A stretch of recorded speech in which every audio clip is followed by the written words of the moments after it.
ಎಲ್ಲರಿಗೂ ಶುಭೋದಯ. ನನ್ನ ಒಂದು ಪುಟಾಣಿ ವ್ಲಾಗ್ಗೆ ಎಲ್ಲರಿಗೂ ಸ್ವಾಗತ. ಬ್ರಹ್ಮ ಮುಹೂರ್ತದಲ್ಲಿ ಯಾಕೆ ಎದ್ದೇಳಬೇಕು ಅನ್ನೋದು ಎಲ್ಲರಿಗೂ ಡೌಟ್ ಇರುತ್ತಲ್ಲ. ನಮ್ದು ಯಾವುದೇ ಕಾರ್ಯಗಳು ಬೇಗ ಸಿದ್ಧಿ ಆಗಬೇಕು ಅಂದರೆ ನಾವು ಎದ್ದೇಳಲೇಬೇಕು. ಸರಿ, ಬೆಳಗ್ಗೆ ಎದ್ದೆ ಎಲ್ಲ ಬಾಕ್ಲೆಲ್ಲ ತೊಳೆದಾಯ್ತು. ನೋಡಿ, ನಾನು ಫೈನಲ್ ಲುಕ್ ಸಿಂಪಲಾಗಿ ಒಂದು ರಂಗೋಲಿ ಬಿಟ್ಟಿದ್ದೀನಿ.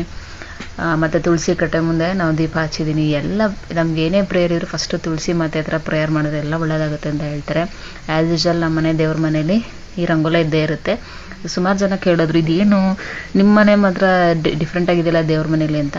ಇದು ಬಂದ್ಬಿಟ್ಟು ಒಂದು ಲಕ್ಷ್ಮೀನಾರಾಯಣ ಹೃದಯ ಅಂತ ಅಂದ್ಬಿಟ್ಟು ಅವರಿಬ್ಬರು ಎಷ್ಟು ಅನ್ಯೋನ್ಯವಾಗಿರ್ತಾರೆ ಅದೇ ರೀತಿ ನಮ್ಮ ಗಂಡ ಹೆಂಡ್ತಿನೂ ಕೂಡ ನಾವು ಅನ್ಯೋನ್ಯವಾಗಿರಬೇಕು ಅಂತ ಹೇಳ್ಬಿಟ್ಟು ಈ ರಂಗೋಲಿನ ಹಾಕ್ಬಿಟ್ಟು ಅಲ್ಲಿ ಶ್ರೀಮಂತ ಬರಿತೀವಿ, ಅಂದರೆ ಲಕ್ಷ್ಮಿ ಮಧ್ಯದಲ್ಲಿ ಹೃದಯ. ಸೊ ಅವ್ರ ಥರನೇ ನಾವು ಇರಬೇಕು ಅಂತ ಹೇಳಿ ಲಕ್ಷ್ಮೀನಾರಾಯಣನ ಪ್ರಾರ್ಥನೆ ಮಾಡಿ ಈ ರಂಗೋಲಿನ ನಾವು ಡೈಲಿ ನಮ್ಮ ದೇವ್ರ ಮೇಲೆ ಬಿಡ್ತೀವಿ. ಆಮೇಲೆ ಬಂದ್ಬಿಟ್ಟು ನಿಮಗೆ ಗೊತ್ತೇ ಇದೆ, ಈಗ ಸಪ್ತಋಷಿಗಳು ಯಾರ್ಯಾರು ಇರ್ತಾರೆ ಅಂತ. ಅವರು ಪ್ರಪಂಚಕ್ಕೋಸ್ಕರ ಅವರು ದಾನಾಸಕ್ತರಾಗಿರ್ತಾರೆ, ಪ್ರಪಂಚಕ್ಕೆ ಒಳ್ಳೆದಾಗಲಿ ಅಂತ.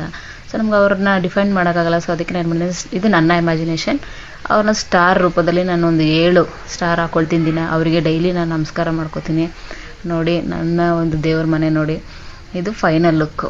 ಸೊ ನಿಮ್ಮ ಇಷ್ಟಾರ್ಥಗಳು ಕೂಡ ಸಿದ್ಧಿಯಾಗಲಿ ಅಂತ ಹೇಳಿ ನನ್ನ ಒಂದು ಪುಟಾಣಿ ಬ್ಲಾಗ್ನ ಇವತ್ತು ನಾನು ಕ್ಲೋಸ್ ಮಾಡ್ತಾಯಿದ್ದೀನಿ. ನಮ್ಮ ಮನೆ ದೇವರು ಮತ್ತು ನನ್ನ ಇಷ್ಟಾರ್ಥ ದೇವತೆ ಚಾಮುಂಡೇಶ್ವರಿ